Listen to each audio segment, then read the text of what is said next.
kami sehat yang kuat di tempat ini.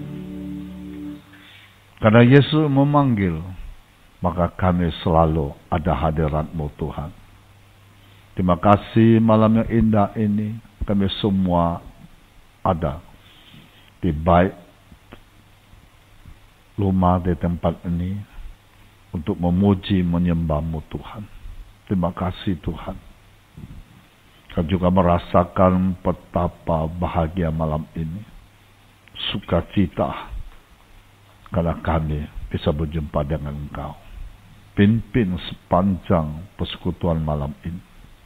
Bila kami semua simak firman-Mu semakin dalam, semakin mengerti, dan kami bisa melakukan sesuai dengan kehendak-Mu.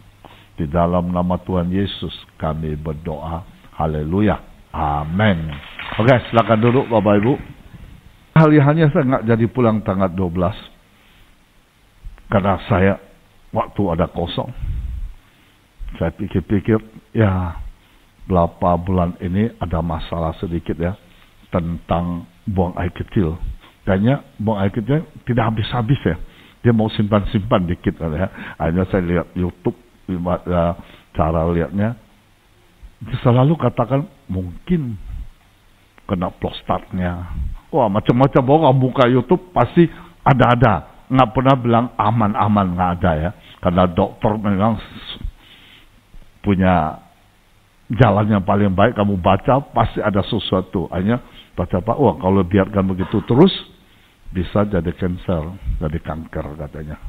Pikir waktu yang ada, ya tanya lah supaya lebih jelas lagi. Dokter spesial, saya cari dokter spesial yang terkenal di Gelahar. Dulu Gelahar Medika, sekarang jadi Siloam ya, Kebun Jeruk. Karena saya sering dulu sana. Saya pasien yang dulu sering ke sana. Saya cari, ternyata ada dokter spesial namanya Wempi Supit. Di sana terkenal dia ini. Wah, saya baca riwayatnya dulu. Oke. Keputusan saya berdua ke sana konsultasi. Waktu berjalan sampai saya lewat di Pajang ya, Jalan Pajang atau Green Garden. Singkat cerita, waktu sulu belok, saya mau belok, pas memang hijau. Ternyata saya lihat sebelang punya mobil begitu laju. Dan juga ada bis begitu besar. Bapak bilang, berhenti, jangan lewat. Ya, saya berhenti, nggak mau lewat. Ya, biar mereka lewat. Setelah mereka lewat, lampu sudah menjadi merah. Saya tetap, tapi nggak apa-apa di sebelah sini. Setelah jauh, saya mau berangkat. Ada polisi datang. Yang satu depan tadi disuruh lewat, tapi saya lihat mobil kencang, saya nggak berani. Ya, saya mengalah aja. Nah, setelah selesai ya aman. Tahu polisi datang ketok pintu. Pak, Bapak tahu nggak pelanggaran? Saya nggak tahu. Bapak ada SNK nggak? Ada. Lalu kasih SNK. Setelah kasih SNK, langsung diambil. Bapak taruh mobil seberang. Udah pegang SNK. Saya sebelang kan hijau. Taruh sebelang. Ada pondok atau rumah kecil. Dia duduk di sana. Tuh masuk. Saya masuk duduk bersama. Pak, tahu nggak pelanggarannya? Kalau Bapak tanya, tahu nggak pelanggaran? Kalau saya tahu, pasti tidak melanggar. Karena tidak tahu, saya pelanggar. Tapi Bapak sebut dulu pelanggarnya di mana. Ya Bapak masih nggak ngaku salah. Itu bahaya loh. Itu tempat di belok itu bahaya. Mobil lewat ini. Nah, oke. Nah, kalau Bapak katakan bahaya, saya percaya. Karena saya berhenti di sana. Tapi waktu saya mau berangkat, mau nyoblang, itu hijau. Temanmu polisi juga suruh lewat. Karena saya melihat banyak mobil terlalu laju. Saya tidak berani. Saya jaga diri. Menyelamatkan diri. Nah, kalau begitu gimana? Bapak maunya gimana? Kalau Bapak tanya saya nggak punya hak keputusan. Karena saya bukan pelantas. Kalau Bapak punya hak keputusan, kalau Bapak anggap saya salah, langsung buka tilang, saya terima, saya ucapkan terima kasih pada Bapak menyelamatkan jiwa saya. Ya, kalau Bapak anggap saya salah. Langsung dia berdiri, oh gitulah, saya bantu Bapak lah. Bapak hati-hati ya, nanti jalannya, Bapak mau kemana? Saya mau ke Siloam. Bapak tahu jalan nggak? Saya jalan sih ada tahu ya, ada mapnya ini. Kalau enggak, saya sama Bapak aja. Ngomong lain semuanya, nggak tahu gimana ya. Saya dikembaliin semuanya. Jadi nggak jadi tilang. Saya paling nggak suka main tilang. Kalau nggak tilang, saya paling suka nggak mau kasih uang. Pada contoh nggak baik. Warga negara Indonesia dan warga negara Indonesia yang berkualitas. Jangan dorong, itu termasuk dosa dong nggak. Jangan anggap itu sepele. Memang kita nggak masalah kasih 50, 100 selesai. Tapi dosa kita tercatat oleh malaikat. Kamu nyokok. Saya nggak mau. Menurut Bapaknya langsung nggak tahu bisa perkataan ngomong gitu. Akhirnya langsung berdiri, langsung kembaliin, mau ngantarin saya. Kalau Bapak nggak tahu jalan, saya antarin. Itulah hebat peran Roh Kudus di dalam diri kita. Amin Bapak Ibu. Nah, kita harus percaya. Tadi saya datang juga bingung. Bingungnya apa? Kunci saya uling aslinya selalu dibawa. Dua bos ini, bos Ian, bos Abed, selalu lupa keluarin. Jadi selap tinggal satu, nggak tahu yang apa selapnya. Saya ambil selapnya yang satu nggak tahu. Saya datang, udah santai, parkir di sini. Itu datang mungkin sapaan yang baru, Pak nggak boleh parkir ini, Pak tolong atur yang benar ya. Nanti saya jelasin, saya boleh taruh sini, nanti saya jelasin, Bapak atur dulu. Akhirnya diatur, oh Pak kamu baru ada waktu kita duduk bersama. Saya cerita agak panjang. Saya bukan orang luar, saya penghuni di tempat ini. Kalau mau tahu, 2 baris depan itu fasilitas saya. Kalau mau lihat ini, tolong tanya kepala buka tahun berapa. Itu depan 12 kami fasilitas di sini. Tapi karena waktu berjalan, saya mengalah. Tapi jangan lalang saya taruh depan. Nggak punya hak Pak, lalang saya. Oh maaf Pak, udah selesai. Nah setelah itu, kunci nggak bisa. Mau tutup nggak bisa, ulang-ulang nggak bisa. Jadi nggak bisa kunci. Tapi untung bisa datang ya. Bisa datang. Kalau terlambat dikit, Cece lucu, pasti ngomong, kamu terlambat ya? Wah, hakim yang luar biasa ya. Oke. Dari itu juga bagus ya, mendorong kita. Ya. Tapi cara gimana pun nggak bisa tutup. Akhirnya saya telepon Abdul belum sampai. Dan kunci selapnya mana? Tanya, iya, yang bilang nggak pegang. Mana tuh nggak kunci lo bawa. Oke. Terus saya kasih tahu, kok heran ya, nggak ada kunci selap, kok bisa hidup ya? Saya pegang satu kunci itu selap adalah foksi. Jadi ini foksi yang pendek, foksi panjang baru ini. Tapi nggak bisa. Saya tanya ya, yang bilang pasti ada Pak di tas kamu. Maka saya duduk belakang lama ya. Saya buka tas, cari lagi, keluarin semuanya, nggak ada. Kok bisa hidup juga, bisa mati juga ya, dipencet bisa mati. Hanya pikir-pikir, saya bilang, tolonglah cari semuanya. Kunci selapnya cari semuanya. Kalau Abed juga bilang nggak ada serap, Idang nggak ada, kemana? Dicari semua. Ternyata di mana? Di kolong itu ya. Nah, ternyata kunci cadangan itu di bawah kursi kolong, jatuh ke bawah. Nggak tahu ya. Siapa taruh sana jatuh, saya nggak tahu. Ya, akhirnya yang kunci yang satu ini adalah kunci foksi punya. Itu Tuhan kita hebat ya. Coba kalau saya pengalaman tahu ini kunci, bukan kunci uling, mungkin saya tidak pakai mobil itu.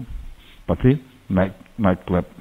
Karena saya nggak tahu, ini kunci terhadap cadangan salah, saya masuk, atau kunci yang cadang asli ada di bawah kolong kursi. Tepuk tangan buat Tuhan kita, luar biasa. Itu nama pimpinan Roh Kudus, kita tidak mengerti. Kalau kepintaran kita melihat ini nggak jadi tahu, pasti saya nggak masuk dalam kan tahu nggak ada kuncinya. Oke, singkat cerita, sampai ke dokter yang kita pilih, yang terkenal, ramai. Setelah itu masuk, kalau masuk karena urologi, lalu tes air kencingnya. Setelah giliran saya, seluruh kencing masuk kencing. Dulu biasa kencingnya pakai apa kan? Ini beda loh. Biasa kan kencing, Pak udah penuh, udah selesai, ya. Ini enggak, Pak kencing aja semua berapa banyak. Kok berapa banyak kencing? Ternyata dalam dia kasih satu tempat biasa. Ternyata pintar sekarang punya canggih. Kencing masuk, dia tesnya langsung kali ya. Saya nggak lihat dia ambil botol kecil, dia tes nggak apa. Dia Bapak udah selesai. Waktu giliran saya masuk, dia tanya, Pak ada keluhan apa Pak? Ini kayaknya menurut dokter gimana ya? Kencing kayaknya nggak tertahan dikit-dikit ini nggak ini. Jadi penyebabnya apa? Dokter kan tahu bagian ini. Dia langsung berdiri. Pak, kamu aman. Hah? Kok aman? Bapak memang tahu aman dari mana? Bapak kencing, sudah dites, nggak ada masalahnya. Kalau Bapak aman. Aman apa lagi? Waktu Bapak kencing, katanya silamnya kuat katanya. Bapak sehat banget ya, katanya. Tepuk tangan buat Tuhan kita. Ini Allah kita Bapak Ibu. Ya, Allah kita. Setelah ngomong yang lain, cerita yang lain, padahal dia ramai sekali, nggak tahu baik sama kita, nggak tahu cerita lama. Hanya saya kasih tahu, saya dulu pernah masuk rumah sakit ini, saya bypass. Udah ngomong bypass, Bapak bilang, dokter bilang, kamu harus sering tes loh, treadmillnya 3 bulan, 6 bulan. Kalau Bapak sudah bypass, harus tes. Kalau setahun sekali harus periksa. Bapak sudah berapa tahun nggak periksa? Kalau setahu saya sih di atas 8 tahun. Hah? Kamu 8 tahun? Kamu udah bypass berapa tahun? 2001. Sekarang 24 tahun. Kira-kira 8 tahun, 9 tahun saya tidak pernah cek. Bapak nggak takut bahaya? Bahaya ada di tangan Tuhan Yesus. Dia langsung lihat saya. Semua ada Tuhan. Bapak Ibu, saudara-saudara, kita punya Yesus hebat seperti kesaksian Ian. Hebat, dia tahu segalanya. Ya, Tuhan mengerti segalanya. Setelah itu selesai. Dia bilang, Pak, saya saran aja, Bapak coba jantung punya. Nggak apa-apa, sekarang sekalian aja dicek. Cek apa? EKG ya. Jantung juga semuanya nggak apa-apa, sekali-kali Bapak. Saya kasih Bapak cari lantai 1. Kadang yang dulu saya punya sih Lesmana, sudah pulang kampung, Hanafi, saya nggak tahu udah kemana, pulang kampung juga ya semua. Yang tangannya saya dokter udah pulang kampung, ayo sembarangan cari. Udah cari ya oke lah, pikir ini saran yang terbaik. Apa salahnya kita check up ulang lagi, akhirnya suruh duduk, cek semuanya. Mahal sekali loh, saya nggak tahu. Eho paling mahal, 1.400.000 saya tahu begini, nggak jadi. Ada semuanya, 1,7 lebih. Oke, selesai. Gimana Pak hasilnya? Bapak, bagus semuanya. Saya pura-pura seolah-olah nggak kedengar. Bapak gimana? Saya mau dengar ngomongnya. Ya, bagus sekali Bapak. Nggak ada apa-apanya. Tapi harus ingat ya, menurut dokter, pengalaman dokter, Bapak harus telemil 6 bulan atau setahun. Supaya tahu perkembangannya. Hal ini Tuhan kita hebat. Tuhan dokter segala dokter. Amin Bapak Ibu. Percaya Tuhan nggak boleh tanggung-tanggung.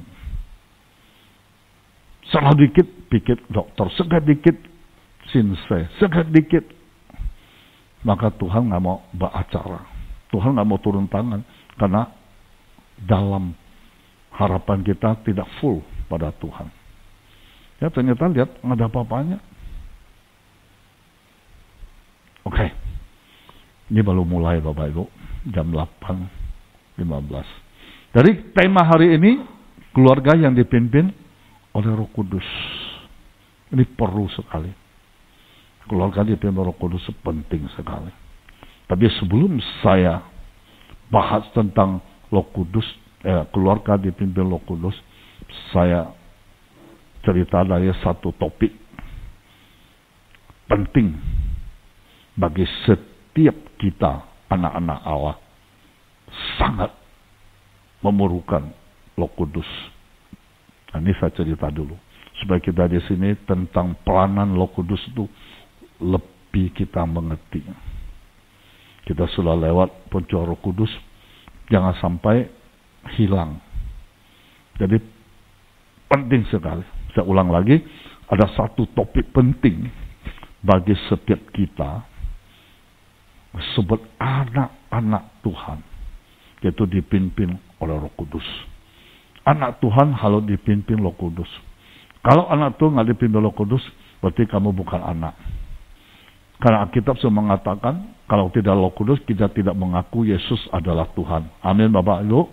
Kita tidak mengaku Yesus adalah juru selamat. Nggak mungkin kamu bisa mengaku. Karena Roh Kudus ada baru kita mengaku. Maka perlu pimpinan Roh Kudus. Kita sudah percaya pada Yesus, ya sudah menjadi anaknya, kita harus seakan penuh hidup kita dipimpin oleh Roh Kudus. Amin Bapak Ibu. Tepuk tangan buat Tuhan kita, luar biasa. Bagi banyak orang, bukannya dipimpin Roh Kudus, melainkan menurut kehendak sendiri, menurut pikiran sendiri, menurut pengertian sendiri.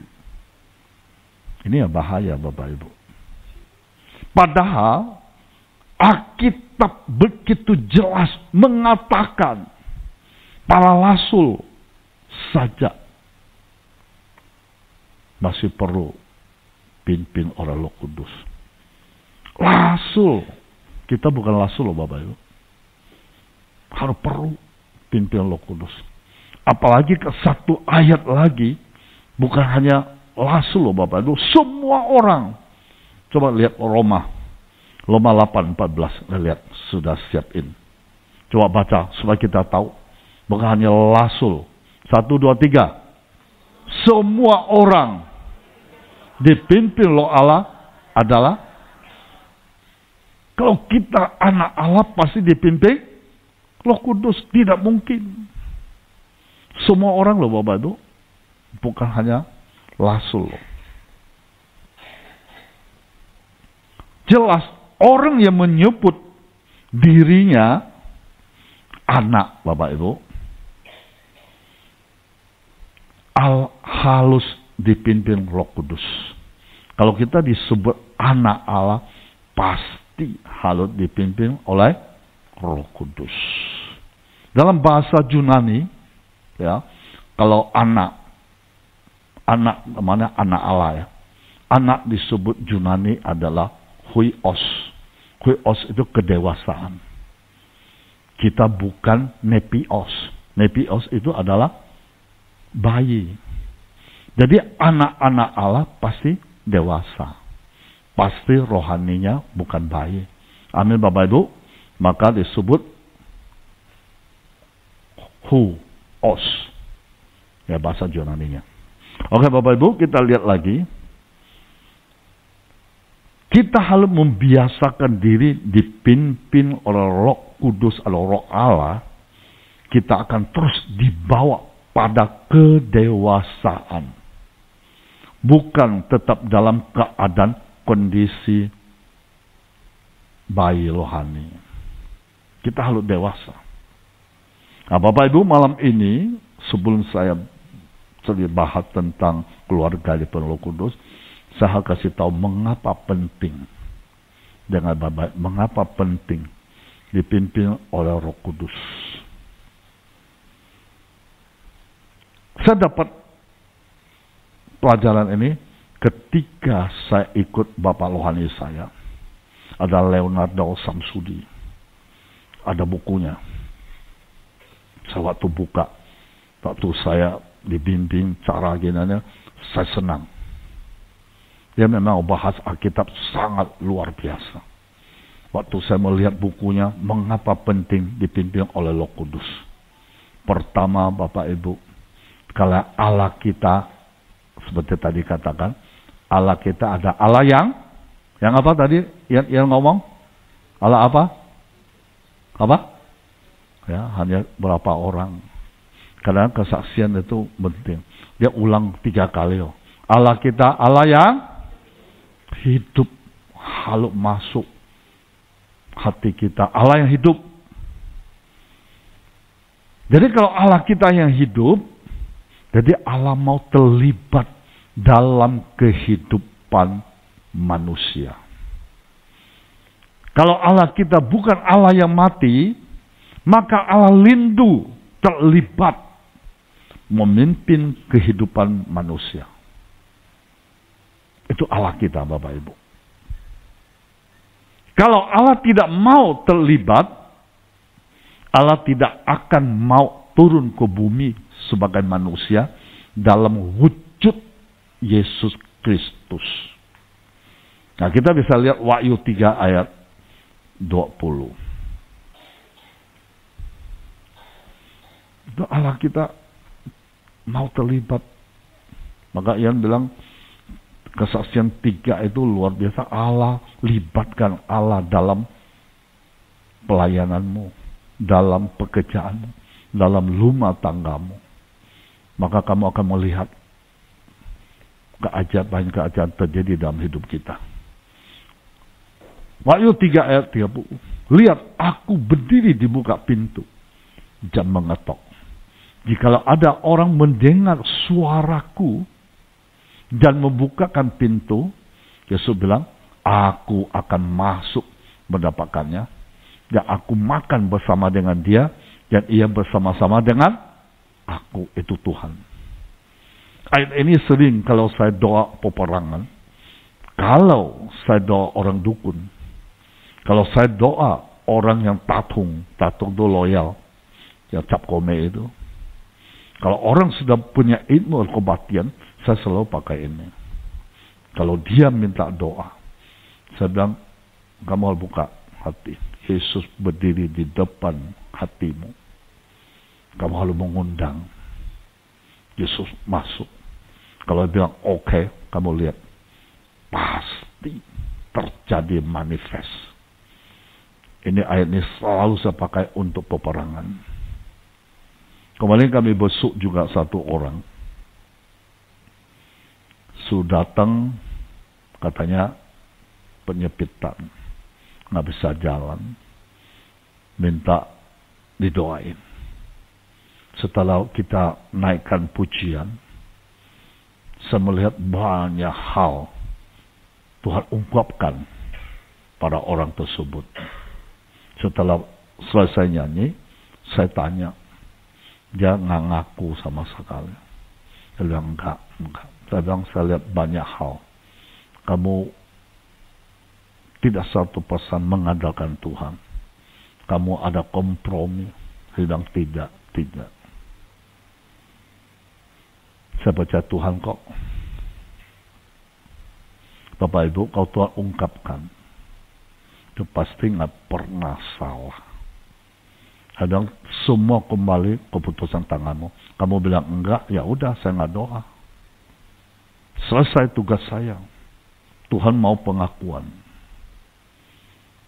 Kamu datang sana bukan hanya suruh pijit, ada minta sesuatu. Lalu cerita-cerita, baru ada. Bahkan saya cerita bajunya. Orang yang tatung punya pakai baju apa, kamu ada di depan dia. Tuhan hebat, tepuk tangan buat Tuhan kita. Kalau orang sungguh-sungguh mengaku di hadapan Tuhan, Tuhan pasti mengaku di hadapan Bapa. Maka kita di sini Bapak Ibu saya mengajak mengasihi Tuhan sungguh-sungguh. Bersandar sungguh-sungguh sepenuhnya. Jangan pakai logika kita, pikiran kita. Pegang janji Tuhan. Mujizat pasti terjadi. Mungkin ada instan langsung. Mungkin bisa berapa minggu, berapa bulan. Mungkin bisa agak lama. Itu waktu Tuhan semuanya. Yang penting percaya. Suatu hari Tuhan pasti beracara. Amin Bapak Ibu. Itu harus sungguh-sungguh. Jadi ketika kita baca ayat ini. Tuhan mau dekat pada manusia. Tuhan mau berfellowship. Serta Tuhan mencari umatnya. Kita ingat ketika Adam jatuh dalam dosa. Adam apa? Menyembunyikan diri. Ingat Bapak Ibu, Tuhan kita tidak pernah menyembuhkan dirinya. Manusia yang selalu. Buktinya, ketika Adam jatuh dalam dosa, Tuhan datang. Tuhan tanya, di manakah engkau Adam? Pada Tuhan cari. Adam yang menyembunyikan diri. Bukan Tuhan, Bapak Ibu. Manusia selalu bertanya, di manakah engkau Tuhan? Padahal, dengar baik-baik, padahal Allah tidak pernah hilang dan bersembunyi. Kasih tahu kiri kanan. Allah kita percaya tidak pernah hilang dan bersembunyi. Selalu ada. Cuma kita yang nggak percaya. Manusialah yang suka melarikan diri daripada Tuhan. Allah mau terlibat dalam kehidupan kita sehari-hari. Itu sebabnya Tuhan ingin kita dipimpin oleh Roh Kudus. Yang kedua, bagaimana peran penting dipimpin Roh Kudus? Yang kedua, karena rancangan Tuhan tidak sama dengan rancangan kita. Amin Bapak Ibu. Allah punya rancangan dalam konteks kekekalan.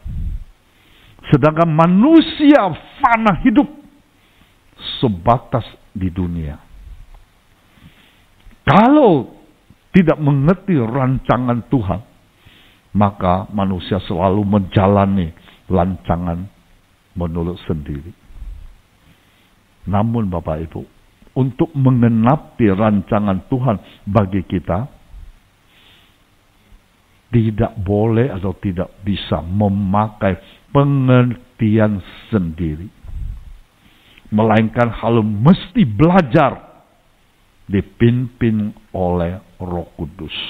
Kita lihat lagi Yesaya 55 ayat 8 dan 9. Ya, sebab rancangan Tuhan bukan rancangan kita di sini Bapak Ibu.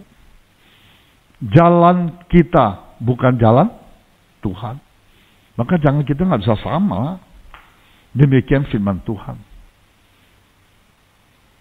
Terus 9. Buktinya. Seperti apa? Tingginya langit dengan bumi jauh nggak?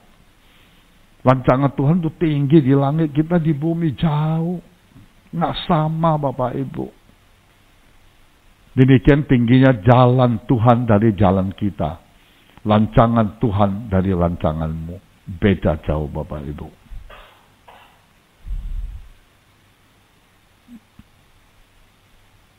Jadi, kadang kita pikir sesuatu baik, tapi menurut Tuhan belum tentu baik. Kadang kita pikir ini biasa-biasa, padahal itu luar biasa. Itu sebabnya Tuhan punya rancangan. Kita perlu mengandalkan Roh Kudus yang memimpin kita. Karena Allah punya rancangan yang berbeda. Kadang kita juga salah melangkah. Lalu Tuhan membimbing.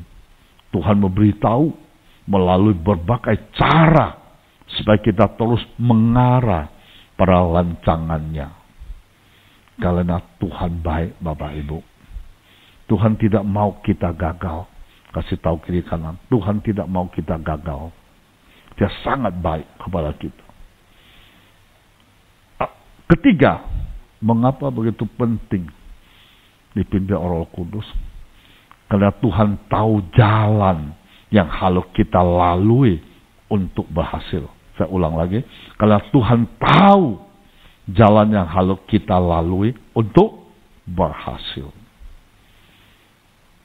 Saya kasih contoh. Jika kita berada lantai 1 sebuah gedung, ketiga tidak akan sama kita berada lantai 10 di dalam gedung tersebut.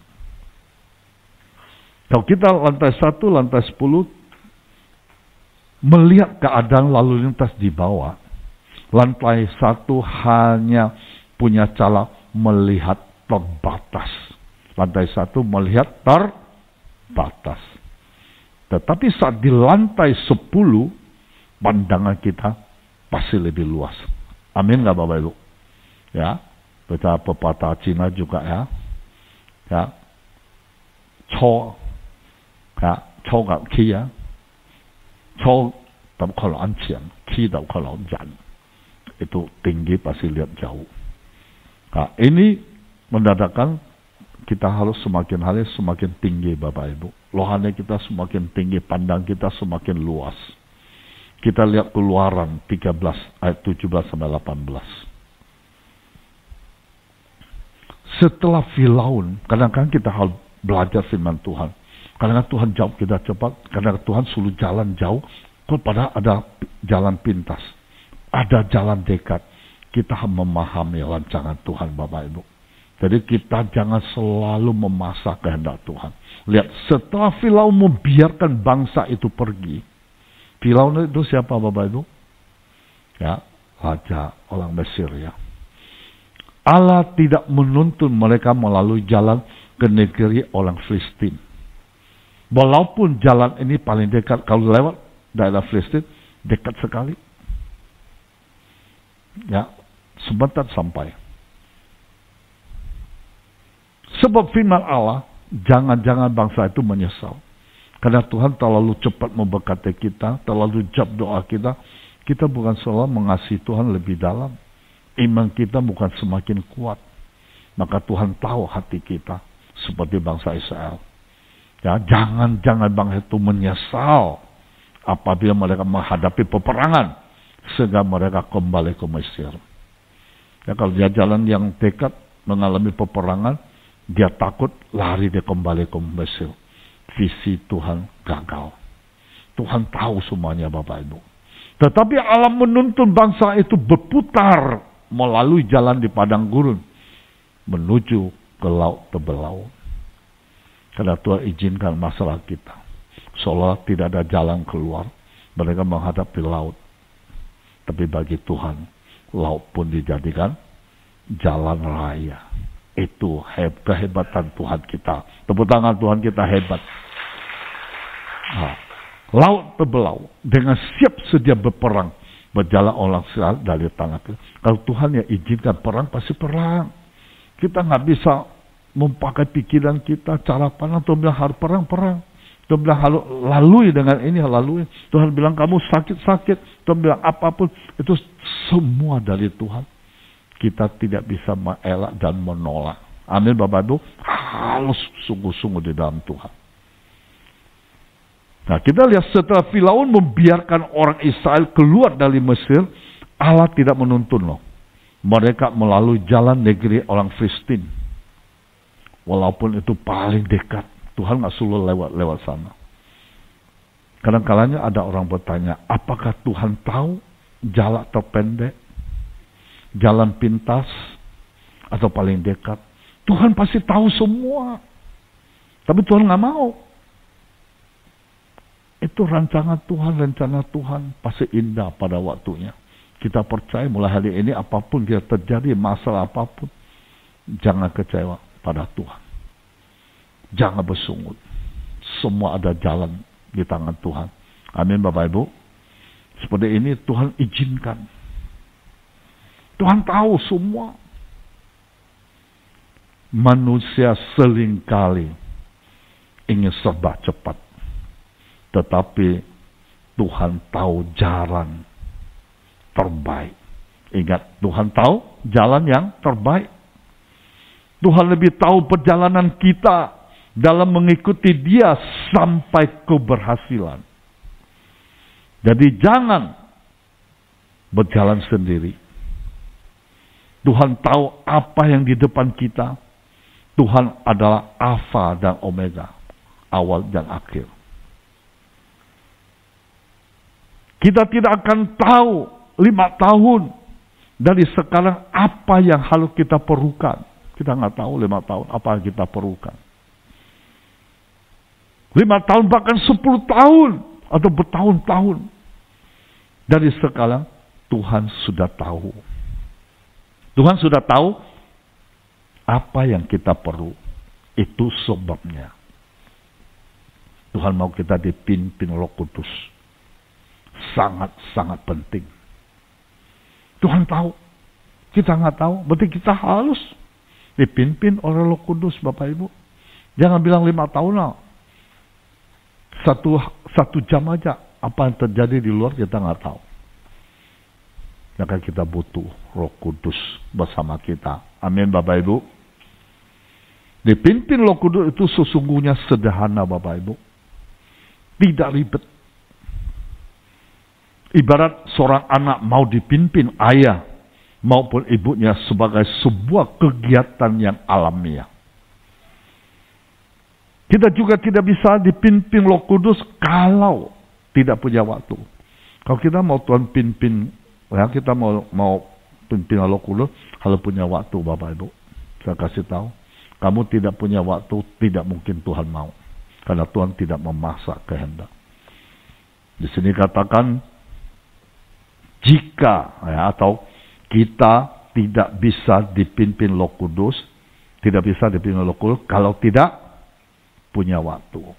Maksudnya Tuhan apa? Hanya punya waktu saat teduh bersama dengan Tuhan. Punya waktu berdoa, rajin berdoa.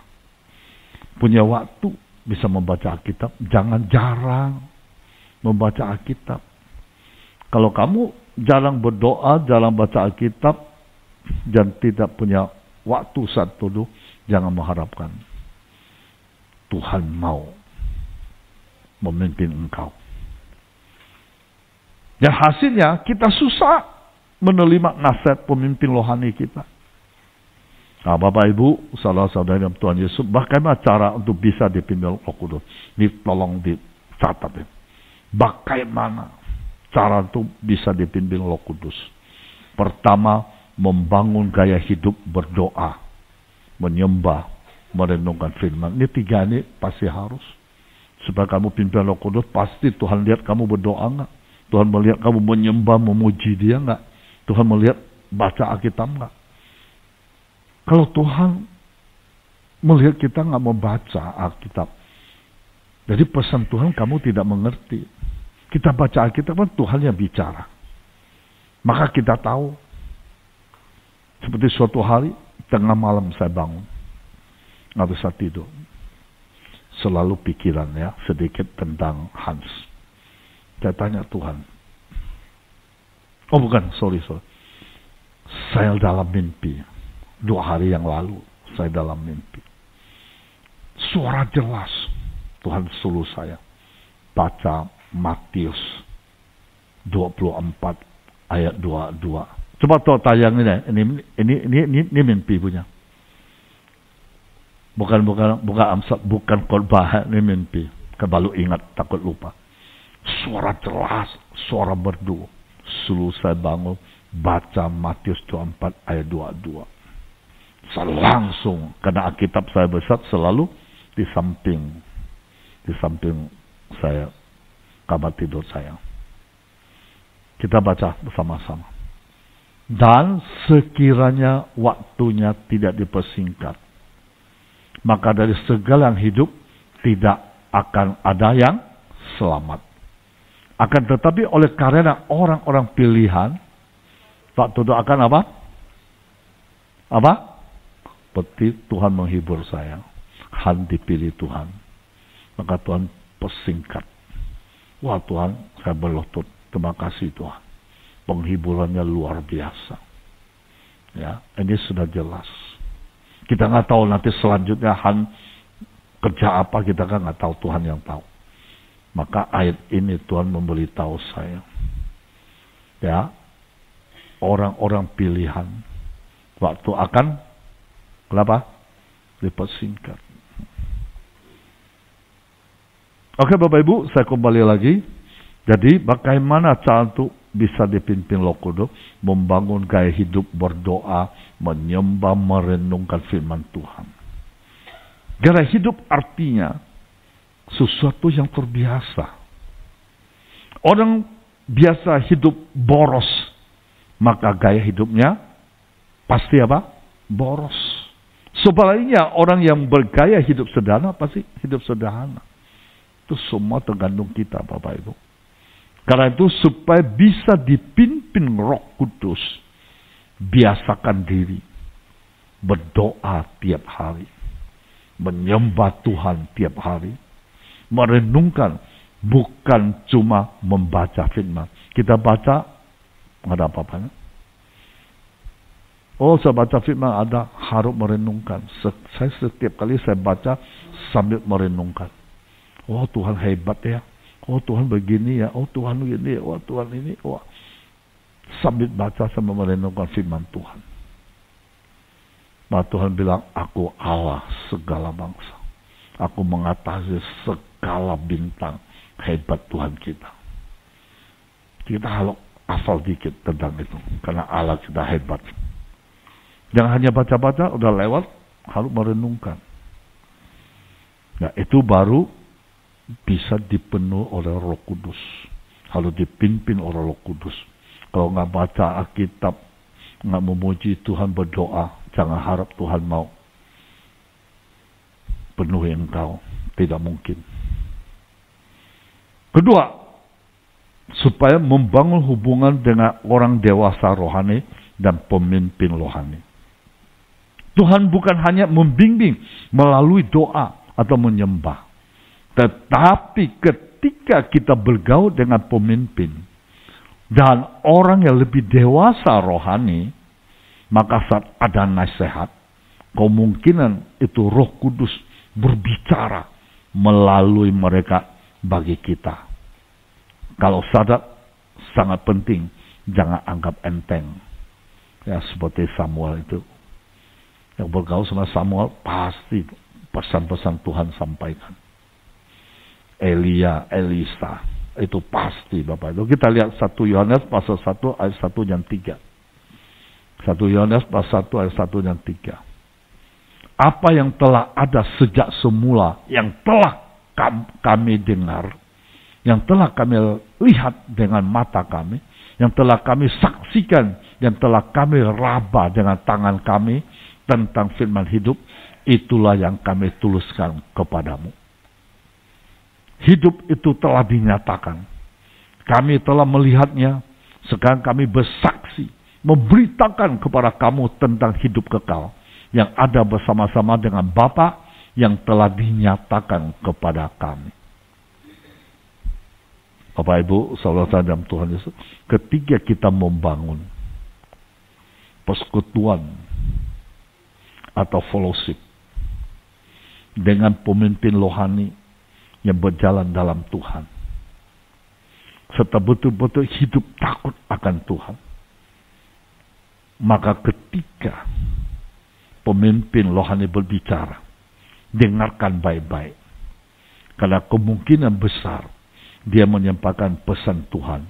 Mungkin kita tidak sadar, itulah tuntunan Tuhan yang kita butuhkan. Maka obrolan dengan para pemimpin rohani itu penting. Melayani bersama mereka juga penting. Sehingga terjadi pementoran. Dari sana kita melihat bagaimana dipimpin Roh Kudus. Dulu saya sama pendeta Samsudi, Leonard Samsudi. Dia juga sebelum terjadi perpecahan ini, dia ngomong, Pak Efri, hebat loh kamu, 8 tahun. Ternyata dia pernah sama dia, semua nggak tahan ya. Kamu hebat loh 8 tahun. Oke, cuma pesan dia, kamu hebat. Dia ngomong sama saya. Oke, yang ketiga, bagaimana penting dipimpin Roh Kudus. Supaya kita dipenuhi Roh Kudus, mempercaya serta mentaati kebenaran Tuhan, nasihat dari para hamba Tuhan.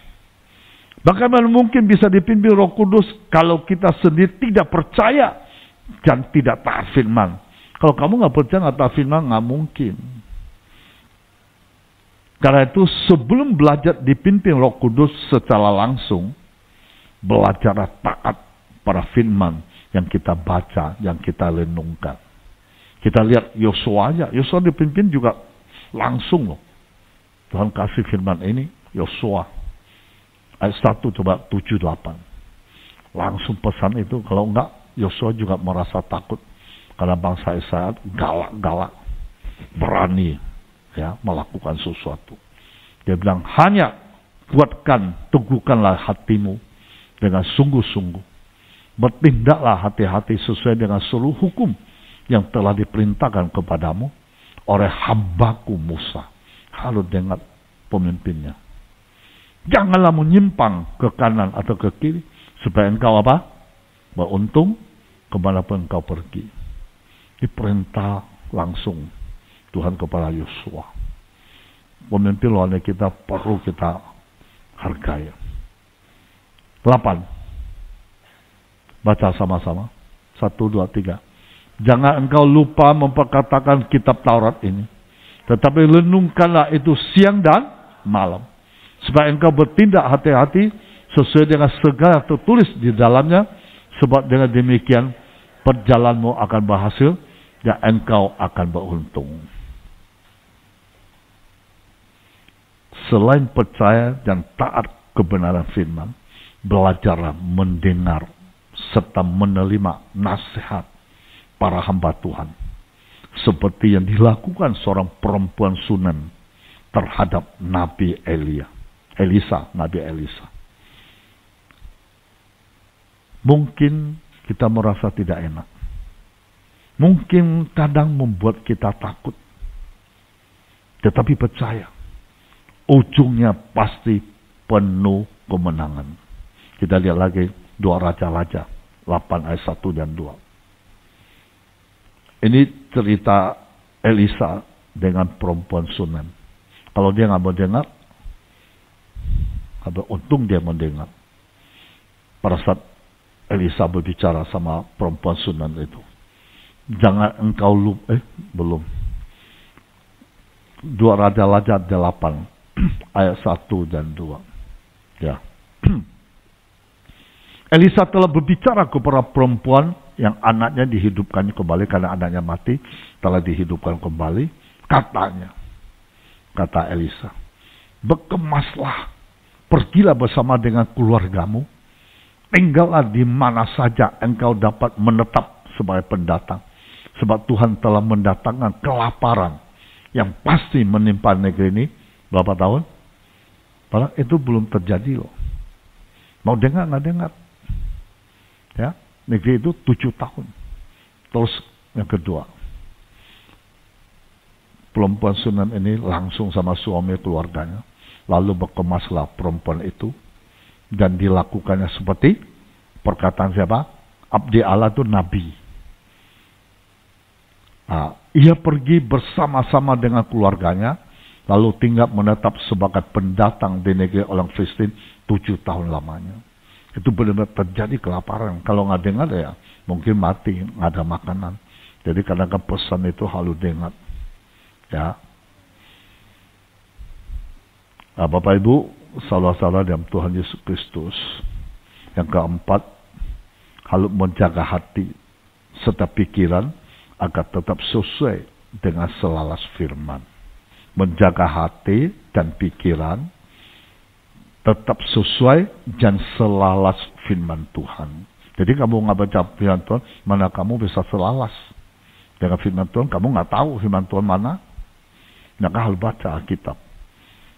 Tuhan berbicara kepada hati kita, pikiran kita, menganalisis apa Roh Kudus bicara di hati. Itu sebabnya dua-duanya penting sekali. Ya, penting loh Bapak Ibu. Kita lihat Amsal 4 ayat 23. Jagalah hatimu dengan segala kewaspadaan, karena dari di situ terpancar apa? Kehidupan. Baca satu lagi Roma 12 ayat 2. Jangan kamu menjadi serupa dengan dunia ini, tetapi berubahlah oleh pembaharuan budimu, sehingga kamu dapat membedakan manakah kehendak Allah, apa yang baik, berkenan kepada Allah, dan sempurna. Ketika Roh Kudus berbicara, dia berbicara kepada hati kita. Allah itu roh, Bapak Ibu. Kasih tahu Allah itu roh. Allah berbicara pasti kepada roh kita. Kalau pikiran kita belum dibaharui oleh firman, apa yang terjadi Bapak Ibu? Setiap yang Roh Kudus bicarakan, dianalisis dengan akal manusia yang belum dibaharui. Serta banyak yang Tuhan bicara di hati, kita tidak berani atau melangkah karena pilihan kita, pikiran kita belum diperbaharui. Maka banyak Tuhan suruh apa? Kalau pikiran kamu belum perbaharui, belum ada Roh Kudus, pasti kamu berani tolak. Pada itu Tuhan yang suruh.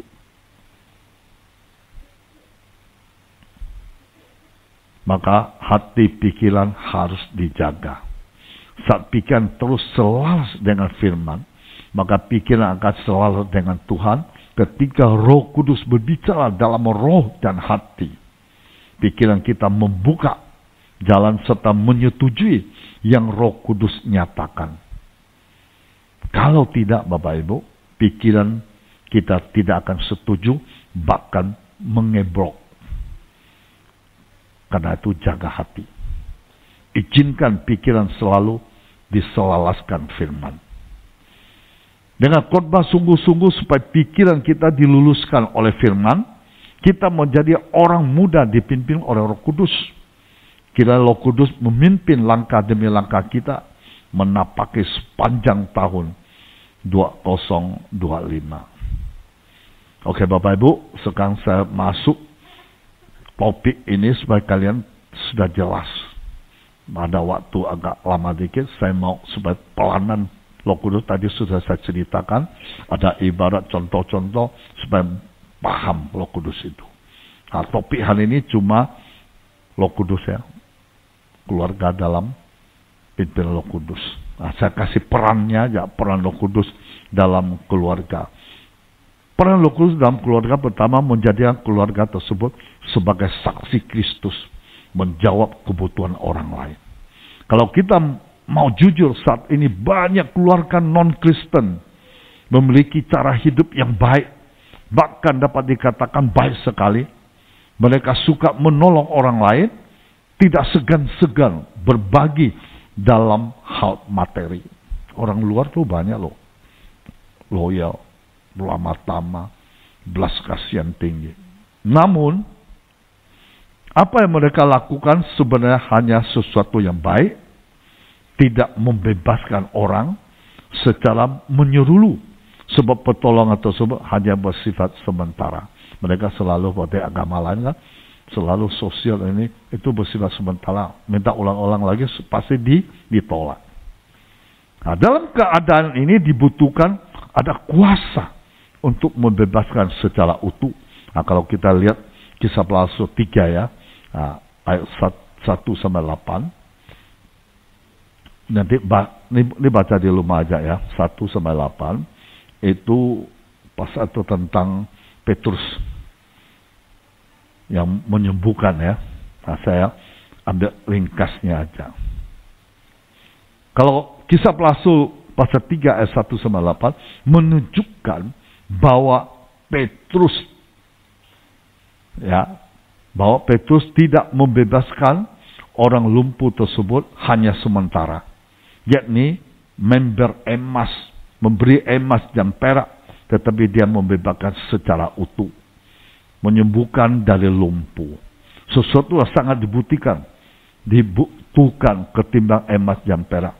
Dia nggak mau kasih perak dan dia sembuhkan dia total, supaya dia bebas, tidak miskin lagi. Itu pertolongan membebaskan orang dengan seutuhnya. Nanti baca baca 1 sampai 8. Kedua, Roh Kudus menjadikan keluarga kita berbeda. Kalau keluarga dipimpin Roh Kudus, pada keluarga kita berbeda. Apa membedakan sebuah keluarga dipimpin oleh Roh atau yang tidak? Keluarga dipimpin oleh Roh, dia selalu mengutamakan tujuan atau kehendak Tuhan. Gerak-gerik kehidupan mereka selalu berorientasi kepada tujuan Tuhan. Pada keluarga seperti inilah kita selalu menemukan kedamaian, sekalipun mereka tidak berkelimpahan. Dia tahu tujuan. Seperti kemarin saya ikut undangan, mereka jangan cepat pulang, coba lihat nanti ada ambil apa, dapat hadiah itu apa namanya, surprise itu besar loh katanya, ini orang kaya loh katanya, orang kaya. Juga souvenirnya bagus-bagus. Itu masih ada di dalam sini. Saya nggak mau buka. Kadang-kadang nawaran dunia. Kalau kamu dipenuhi Roh Kudus, itu semua nggak ada artinya. Amin Bapak Ibu. Secara manusia senang mendapat sopera yang mahal ya. Tapi firman Tuhan, penjual Roh Kudus lebih berharga pada barang. Saya tinggalkan semua itu. Jadi Roh Kudus membuat kekurangan tidak menjadi masalah. Roh Kudus membuat perbedaan bukan menjadi hambatan. Kalau orang sudah penuh Roh Kudus, keluarga penuh, itu nggak ada masalah. Kekurangan nggak masalah, perbedaan nggak masalah, nggak ada hambatan. Roh Kudus justru membuat keluarga kita menjadi berbeda dengan keluarga-keluarga pada umumnya. Nah Bapak Ibu, saya lanjut lagi sebagai panjang. Roh Kudus memainkan peran yang sangat penting dalam keluarga, terutama konteks dengan Kristen.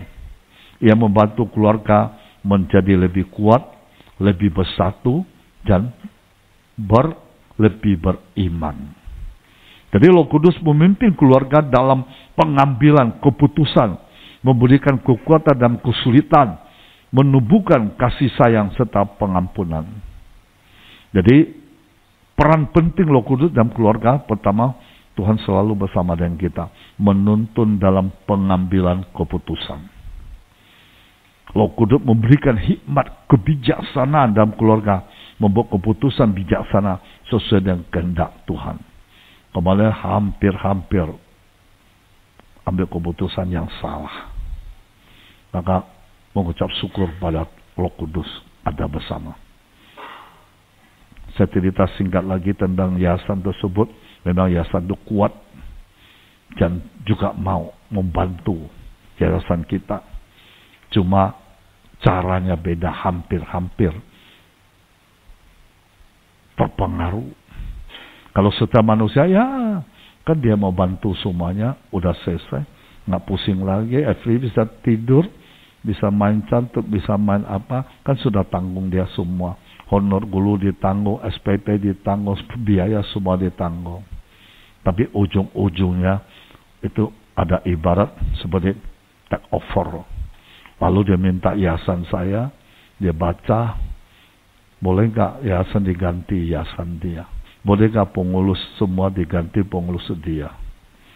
Kalau nggak ada Roh Kudus, nggak apa-apa, yang penting lancar, biarlah kalian menikmati fasilitas yang ada.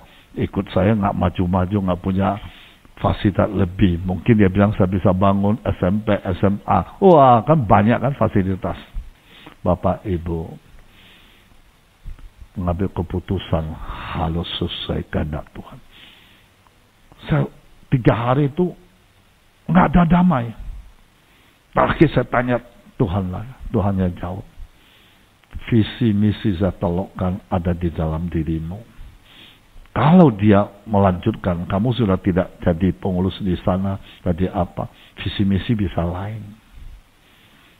Nanti mungkin sekolah bisa jadi sekolah Muslim, sekolah Buddha, kita nggak tahu. Karena yayasan ini tidak berbau agama, semua sama. Langsung saya jawab, oke, tidak jadi. Jadi maka hari ini Bapak Ibu menuntun Roh Kudus, bantu menuntun dalam pengambilan keputusan. Roh Kudus oleh hikmat kebijaksanaan dalam keluarga membuat keputusan bijaksana sesuai dengan kehendak Tuhan. Kita sesuai dengan kehendak Tuhan. Kalau secara manusia kita lepas, nggak ada beban. Tapi kehendak Tuhan enggak. Kedua, paling penting Roh Kudus dalam keluarga. Kedua, memberikan kekuatan dalam kesulitan. Saat keluarga menghadapi cobaan, kesulitan, Roh Kudus memberi penghiburan, kekuatan, dan harapan. Itu saya rasain Bapak Ibu. Kalau tidak ada Roh Kudus memberi kekuatan dan kesulitan pada saat ini, kita dulu bisa selengah hibur orang. Apa-apalah Tuhan nih, coba ngalamin sendiri. Beda. Ngalaman sendiri dengan mengalami orang lain beda. Cara kata beda. Pikiran beda. Kalau ngalaman sendiri, kalau tidak ada Roh Kudus, memang susah Bapak Ibu. Roh Kudus memberi kekuatan dalam kesulitan. Ya, kalau kita lihat, semua kan tahu, anak pertama sulung, tulang punggung saya, meneruskan profesi saya, banyak bantu pelayanan, banyak bantu kalau bagian surat menyurat, karena kata-kata dia lebih halus. Sekarang saya cari Bu Eke, ya, ada Bu Eke siap, ada Ria, ya, ada Rizka, ada Bella, hebat semuanya. Oke, kalau tidak Roh Kudus, mungkin ya, pasti belum bisa berdiri di atas. Mungkin bisa duduk cara dengar. Karena Roh Kuduslah memberi kekuatan. Amin Bapak Ibu. Itu ngalami loh saya langsung. 2, peran Roh Kudus dalam keluarga menumbuhkan relasi yang kuat.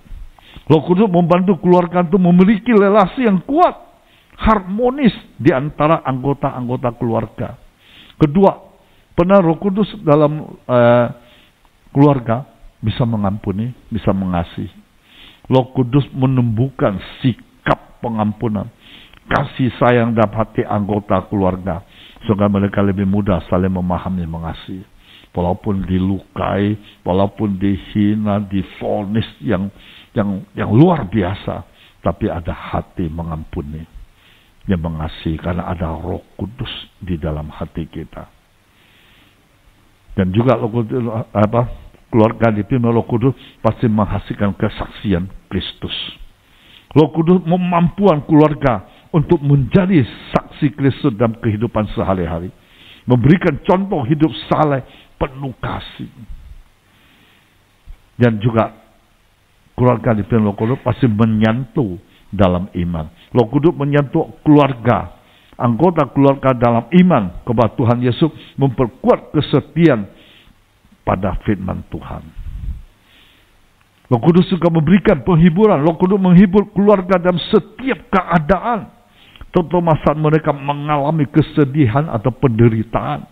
Dengan adanya Roh Kudus dalam keluarga, maka keluarga tersebut menjadi lebih stabil, penuh kasih, mampu menghadapi tantangan hidup dengan iman yang kuat. Haleluya. Kita bangkit berdiri Bapak Ibu. Jadi kita butuh malam ini keluarga kita, serahkan keluarga kita dipimpin oleh Roh Kudus, supaya kuat menghadapi tantangan, masalah, persoalan, supaya kita mendapat penghiburan luar biasa dari Tuhan kita yang dahsyat, yang hebat. Kalau Kudus nggak pimpin, keluarga nggak dipimpin Roh Kudus, kita nggak bisa menghadapi masalah situasi sedang kita hadapi pada saat ini. Ya, kita harus serahkan penuh. Terima kasih Tuhan, lewat firman-Mu kami belajar banyak. Ternyata Tuhan ingin keluarga kami dipimpin oleh Roh Kudus. Kalau keluarga kami sudah dipimpin Roh Kudus, pasti kami mendapat kekuatan penghiburan, mengambil keputusan dengan bijaksana, dan selalu mengutamakan pekerjaan Tuhan. Dan bisa saling mengampuni, saling memaafkan, saling melepaskan kebencian, karena Roh Kudus ada bersama kami. Terima kasih Tuhan, lewat firman-Mu kami bisa praktek dalam kehidupan kami sehari-hari, supaya kami diberkati oleh Roh Kudus yang luar biasa dalam keluarga kami, menjadi keluarga yang berkualitas. Di dalam nama Tuhan Yesus kami berdoa. Haleluya. Amin. Okay.